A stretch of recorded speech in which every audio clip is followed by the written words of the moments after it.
Hey friends, thank you for joining with me. இன்னைக்கு நம்ம cutlet எப்படி செய்யலாம்னு தான் பார்க்க போறோம். அதுக்காக பச்சை பட்டாணி, உருளைக்கிழங்கு, கேரட், பீன்ஸ் இது எல்லாமே நான் வேக வச்சு எடுத்துர்க்கேன். பெப்பர், மஞ்சள்தூள், உப்பு, கரம் மசாலா, கொஞ்சமா பிரெட் கிரம்ஸ், 3 டேபிள்ஸ்பூன் மைதா மாவு. வாங்க எப்படி செய்யலாம்னு பார்க்கலாம்.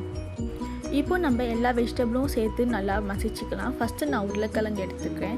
உருளைக்கிழங்கு நம்ம நல்லா நைஸாக ஆகிற வரைக்கும் நம்ம மேஷ் பண்ணிக்கணும். இப்போ இது திப்பியாக இருந்துச்சுன்னா நம்மளால் ரவுண்ட் பிடிக்க முடியாது. ஏன்னா உருளைக்கிழங்கு தான் நமக்கு மாவு மாதிரி நம்மளுக்கு பேஸாக இருக்க போது. ஸோ இது எவ்வளோ சாஃப்டாக நம்மளால் மேஷ் பண்ண முடியுமோ அவ்வளோ சாஃப்டாக மேஷ் பண்ணிக்கலாம்.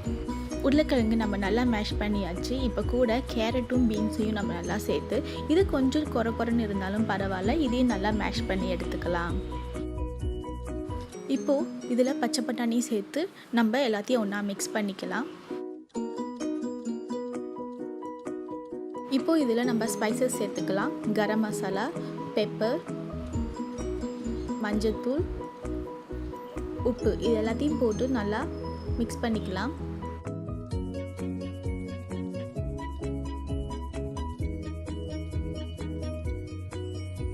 இது கூடவே 1 டேபிள்ஸ்பூன் மைதா மாவு போட்டு நல்லா கலரிக்கலாம்.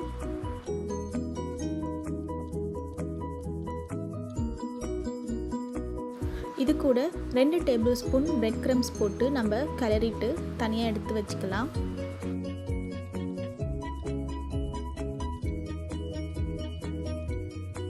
இப்போது மீதி இருக்கிற மைதா மாவில் தண்ணி ஊற்றி நம்ம நல்லா கரைச்சிக்கலாம். இது நல்லா தண்ணியாக இருக்கணும். ஸோ தாராளமாக தண்ணி ஊற்றி நல்லா கரைச்சி எடுத்துக்கலாம்.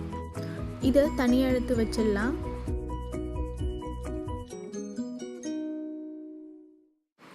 இப்போது நம்ம வெஜிடபிள் மிக்ஸ் எடுத்து நம்மளுக்கு என்ன ஷேப்பில் வேணுமோ நம்ம உருட்டி எடுத்துக்கலாம். நான் இன்றைக்கி ரவுண்ட் ஷேப்பில் தான் பண்ணுறேன். சப்போஸ் உங்களுக்கு வேறு ஏதாவது ஷேப் வேணும்னா நம்ம பிஸ்கட் கட்டர் கூட யூஸ் பண்ணலாம், ரொம்ப நல்லா வரும். இப்போது நம்ம எல்லா வெஜிடபிள் மிக்ஸையும் இந்த மாதிரி ஷேப் பண்ணி எடுத்துக்கலாம்.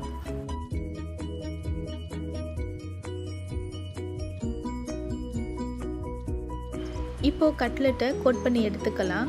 ஒரு கட்லெட் எடுத்து மைதா மாவில் டிப் பண்ணிக்கோங்க. டிப் பண்ணிவிட்டு அதை பிரெட் கிரம்ஸில் வச்சு நம்ம நல்லா பிரெட் கிரம்ஸை மேலே தூவி விடலாம்.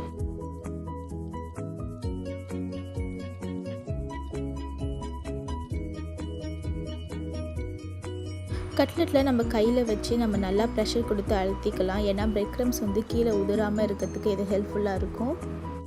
இதே மாதிரி நம்ம எல்லா கட்லெட்டையும் கோட் பண்ணி எடுத்துக்கலாம்.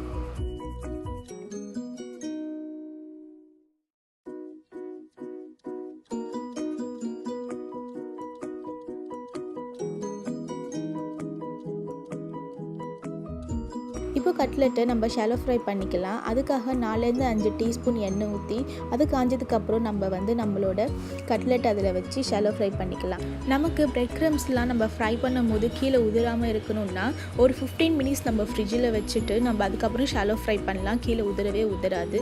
இப்போ ஒரு 2 மினிட்ஸ் ஆகிடுச்சு. ஒரு பக்கம் நல்லா செவந்தெடுத்து பாருங்கள், ரொம்ப அழகாக வந்திருக்கு. இப்போ திருப்பி போட்டு இன்னொரு பக்கமும் வேக வச்சு எடுத்துக்கலாம். இப்போது 2 பக்கமும் நல்லா வெந்து கிறிஸ்பியாக இருக்குது. பாருங்கள், ரொம்ப அழகாகவே வந்திருக்கு. Vegetable cutlet ready. நீங்களும் உங்கள் வீட்டில் இந்த வெஜிடபிள் கட்லெட்டை செஞ்சு பாருங்கள். உங்களுக்கு எப்படி வந்ததுன்னு என்னோடய கமெண்ட் பாக்ஸில் சொல்லுங்கள். உங்களுக்கு இந்த வீடியோ பிடிச்சிருந்தா லைக் பண்ணுங்கள், உங்கள் ஃப்ரெண்ட்ஸ் ஃபேமிலியோட ஷேர் பண்ணுங்கள். மறக்காமல் இந்த சேனலை சப்ஸ்கிரைப் பண்ணுங்கள். தேங்க்யூ ஃபார் வாட்சிங்.